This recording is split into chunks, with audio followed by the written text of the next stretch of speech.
I got delayed for this week. So this is week 2 update. It is the end of the week. So bear with me. Quick update is I got in motion this week. Early on in the week, I had a call with a group that is doing an event in May, and they're looking to bring in a speaker to come in and talk about growth for this upcoming year with all of their top executives from around the country. Incredibly honored to be able to have that call. It was good to be, have a sales call. Gosh, it's been so long since I've had one of those. And so it was just good to build a relationship and connect with someone. Whether I get the deal or not, just being in motion and having that activity was really helpful for me. So what I'm gonna do is I'm gonna update you just a little bit on what I'm doing to get to that. And then I'm gonna get into the concept of mirror-based leadership. And I want to start to get this out there and talk more about it because I'm looking for differentiator. Man, everyone's talking leadership and culture and high performance. And so how do I make myself stand out in the crowd? And yes, I have my own story. Yes, I have my experience. And yet, great. Well, how do you differentiate yourself? And look, there's a bazillion speakers out there, and that's fantastic. I think everyone's got a great opportunity, a great message to share. Again, I want to be able to stand out. So how am I going to be different? Well, I'm playing with them. So I'm just going to start talking these out. I don't know if this is actually going to land. It's kind of like a comedian that is preparing for their Netflix special or their big tour, and they're going into the smaller comedy clubs just to test out material. So I'm just starting to throw things out there that are in alignment with me, alignment with my philosophy, the things opportunities that I see. Would love your guys' feedback as I spit this out there, and whether or not it makes sense to you or not. And if you think that would be valuable, obviously I would love that feedback. Okay, so what I did was last week I got my CRM all set up. So this week was just getting into it. And believe it or not, one of the first people I reached out to was in my warm list, said just essentially like, hey, think of me. And that individual came back saying, yep, no problem. I'll think of you as clients of mine, because they work with event planners and people putting on conferences and events. And gosh, less than 30 minutes later, they came back and said, dude, I got someone for you. And it was, if anybody is man, in a point where like, I'm just trying to make something happen, I want to create something for myself, just take some action, man. Because I've been there. I've been sitting on my hands, and I've been stressing and worrying about where's business going to come from, and hiding behind a computer, hiding behind putting social media out there, thinking like, oh, that maybe I'll make some creative, cool social media post. That's going to bring people in. Man, I got on the phone, called somebody, and within 30 minutes, they reached out and said, dude, you got to call and connect with this person. It's the relationship business, my friends. It's the relationship business. It's just, we get caught up in this, following these trends of like putting content out there, creating. That's where, if you've been following me just for the last couple of weeks, I was adamant that I needed to change. And so that's why I'm just going live with this. I'm getting out of the social media slop that AI is putting out there and creating ways in which I can connect with people, and like real people. Like, I get it. Yes.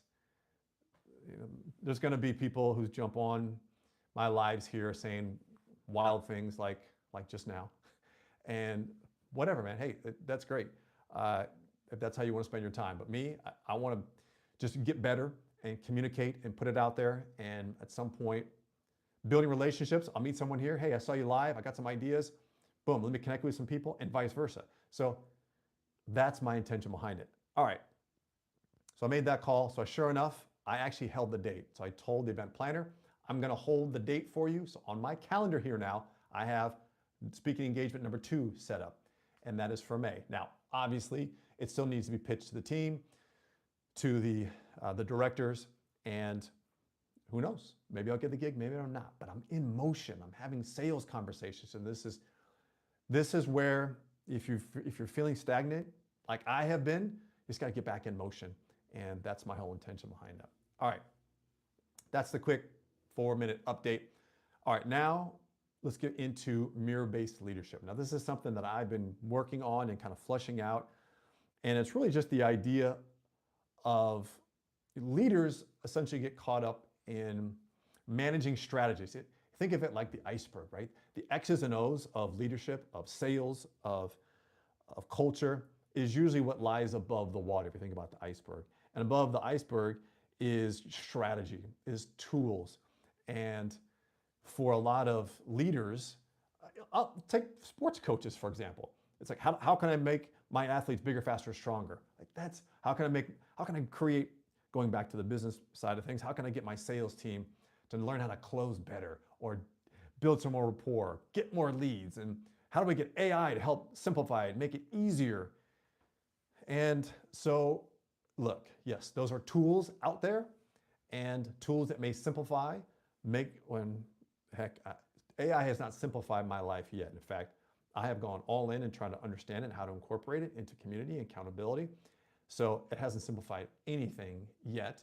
And for some people it has. It just hasn't for me. I'm still working on figuring out how to incorporate agents and all that. However, I know at some point it can be somewhere where we can simplify it. Anyway, so for a leader to say, hey, look, the iceberg is what's on the tip, and that's what we've been taught and trained to do to lead our teams. What lies below the surface is this abyss of, what's up guys? Hey, thanks for everybody that's joining in on live. Appreciate it. Thank you all. Thank you for being here. Yeah, look, what lies below the surface is what is untapped. And the untapped is the human part of things. We've gone so far into technology. Hey, that's the age that we're in. Fantastic. Yet there's a whole world lying below the water line there that is the untapped human potential. And as a leader, what I feel is that the results that your team as a leader is getting is a reflection of you. Not all the results. Definitely the ones that trigger you as a leader are a reflection of you. So if you think about it, if a leader is an avoidant, if a leader has disconnected from their own standards, hey guys, hey, thanks everybody for joining in. I appreciate y'all for being here. Thanks for saying hello. Yo, what's up? If a leader is misaligned with themselves, their team's gonna be misaligned. If there is low trust on the team, there's a real strong connection that the leader is experiencing some level of distrust in themselves. And so it's so easy to point outside ourselves, but here's the thing, AI is exposing this. So on Facebook and on YouTube, AI isn't going to, it's going to shake up the industry. We're shifting into a whole world and a whole new era. So it's going to create some disruption, but I don't think it's going to break people. It's going to expose people. And if they can look at that mirror, at that exposure, that's where they're going to get the biggest gains. That's where we're going to get the biggest leaps into this next phase of business and leadership. If they can look at the mirror, get that feedback, and make those changes within themselves so that they can start to see it within their teams. You have to be it first. You have to embody it. That's what it comes down to. That's the word I was looking for. Embodying that which you want to create, that's what you want to see before you're going to see it within your teams. So I'll give you a prime example. If you think about a leader that is saying, look, we have high standards for our team, high standards, and they're communicating to their team the standards by which they want to, as a leader, want to hold their team to. So this could be a sales team, high performing team. It could be whatever team of employees you're leading. If you have standards for them, great, that's amazing. And where the challenge happens and where the leader constantly gets triggered because their team isn't meeting those standards is because the leader themselves is not holding themselves to a particular standard, a particular level of consistency. So, and what that means is, if a leader is saying, hey, look, these are the standards my expectations are, this is the level of consistency I'm looking for, but for them, maybe they are not working out consistently on a daily basis. Maybe they are misaligned or failing in being consistent with bettering themselves, learning, reading, consuming information. If they are not holding themselves to a high standard, they can't hold anyone else to a higher standard. And what happens is the team is reflecting back to the leader that their own inconsistency, their own lack of standards. So we don't live in silos. You can't be this super amazing leader who holds people to standards and gets results, but then in your own life, man, you're struggling with your health, you're struggling in your own relationship, you're disconnected from your kids because you're working all hours and you're not spending time to foster those relationships. Man, you're not holding yourself, and man, this goes a lot to men, a lot. Men are all in on work and they haven't mapped out a series of standards for themselves. Women as well. I see it a lot in men. So what the mirror does is it's reflecting back to where your standards are. You're not holding yourself to a standard. So, again, it just comes down to where we look at the results, and if we're not happy with them, or if we are happy with them, it's just a reflection back to us. And I'll give you one from a sales perspective, or just the business in general. The financial results within the company, it's simply feedback. That's all it is. It's just feedback. It's not a reflection of how good the team is or how good the leader is. It's just a reflection on, hey, these are the things that we're doing are going well, or the things that we're doing are not getting the results that we're looking for. So we get the feedback on what to tinker, what to tweak. Kobe Bryant consistently said there is no failure in sports, which is spot on. It's just feedback. It's just tinkering. It's being that scientist and just testing different things and seeing what lands and what fits and what doesn't. And that's where I think we get caught up. And look, society is the culprit here, because it's really taught us that what matters most of this is the scoreboard, is our results, and when in fact we cannot control our results. So it's feedback. How well are we as leaders taking that feedback and listening to it and applying it? And it's kept at surface level. Oh, okay, cool. Well, we got this person who's not performing, or this individual who is not a good fit or not in the right seat, and yet that individual has been a toxic suck on the culture for months.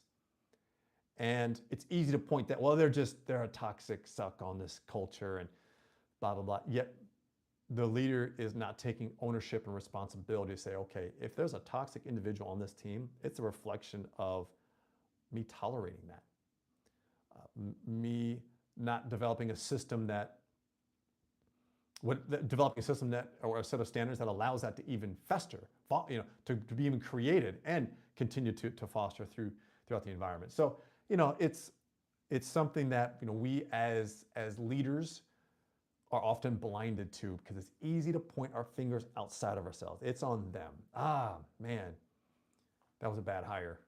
That person is not very good. Well, who hired that person? Who was in the frame of mind that attracted that type of toxic individual in the environment? And if you run a sales team, I see this a lot in the sales. Why? Because it's usually the person that's crushing it, that's driving you revenue, that is sucking the life out of the culture. And instead of cutting their ass and getting them out of there, you tolerate them because, hey, they're making us money. Well, in the grand scheme of things, they're crushing your culture. And in the long run, that's going to be an incredibly bigger pain than if you just move that person on. So anyway, 15 minutes into this, my friends, I'm going to cut it here, but I just wanted to give you a quick update and then start to talk more about this mirror-based leadership, using the mirror. And the thing about it is, for most of us, we have blind spots. And so You may not even see. You may be looking in the mirror, but have blind spots. You can't even see through the fog. It's like, you're in the shower, the steam. You come out of the shower, the window's all foggy. You can't even see the reflection because you got blind spots. Everybody has them. And it's a matter of doing the work to step in and get clear on what the truth is, reveal those blind spots. But here's the thing. Once you reveal the blind spots, you are now responsible for them. All right, my friends, have a great rest of your day, your Friday, and get out there and start looking in the mirror, because that's where the answers are. They're not outside ourselves. I'll catch you next time.